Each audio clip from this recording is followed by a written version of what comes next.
રાજકોટ જિલ્લાના ધોરાજીમાં આવેલ ચાંપાતર વિસ્તારના જોડતા પુલનું નવીનીકરણ પુલનું ખાતમુહૂર્ત કરવામાં આવ્યું છે, જે ધારાસભ્ય મહેન્દ્રભાઈ પંડેલિયાના હસ્તે કરવામાં આવ્યું હતું।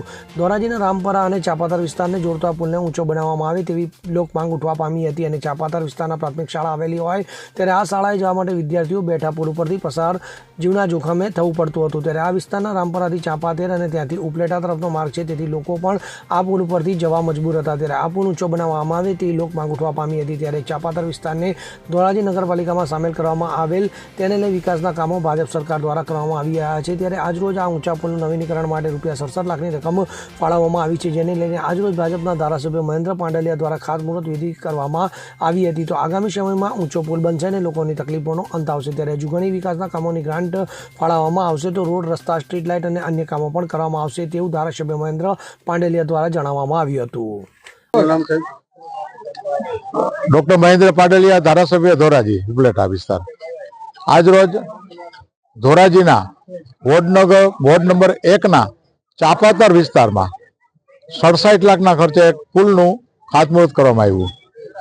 આજે આ ખાતમુહૂર્તની સાથે સાથે આપણે વિશેષ આપના માધ્યમ દ્વારા માહિતી આપું કે 8 કરોડ 33 લાખના સ્વર્ણિમ ગુજરાત શહેરી વિકાસના જે 8 કરોડ ને 33 લાખના જે વિવિધ ગ્રાન્ટો જે મંજૂર થઈ છે, એ પૈકી સીસી રોડ, ડામર રોડ, સ્ટ્રીટ લાઇટ વગેરે કામો છે, એ કામોના જે ટેન્ડર પ્રક્રિયા ચાલે છે, એ પૈકીનું 67 લાખના પુલનું આજે ખાતમુહૂર્ત થયું।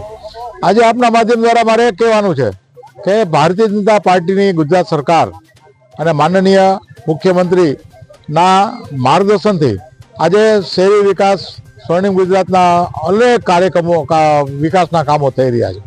એ પૈકી આ ચાંપાતર વિસ્તાર કે જે એક વખત 25 વર્ષથી અહીંયા કોઈ પણ આઝાદી પછી કહી તો ચાલે કે ક્યારેય કોઈ કામ વિકાસના થયા નથી।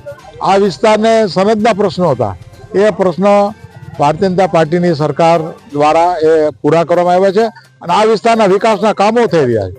આ સિવાય આ વિસ્તારમાં 2 કરોડના સ્ટ્રીટ લાઇટ, પાણીની લાઈનો અને જે ગટર વ્યવસ્થા વગેરે કામો પણ પૂર્ણ થઈ ગયા છે। એટલે આ વિસ્તારનો ખૂબ સરસ વિકાસ થશે। આ વિસ્તારમાં રહેતા તમામ નાગરિકોને પણ આનો ખૂબ લાભ મળશે અને છેવાડાના માનવી ને જે કાંઈ સુવિધા છે, એ સુવિધાની અંદર ખૂબ વધારો થશે। અલ્પેશ ત્રિવેદી સાથે CN24 ન્યૂઝ, ધોરાજી।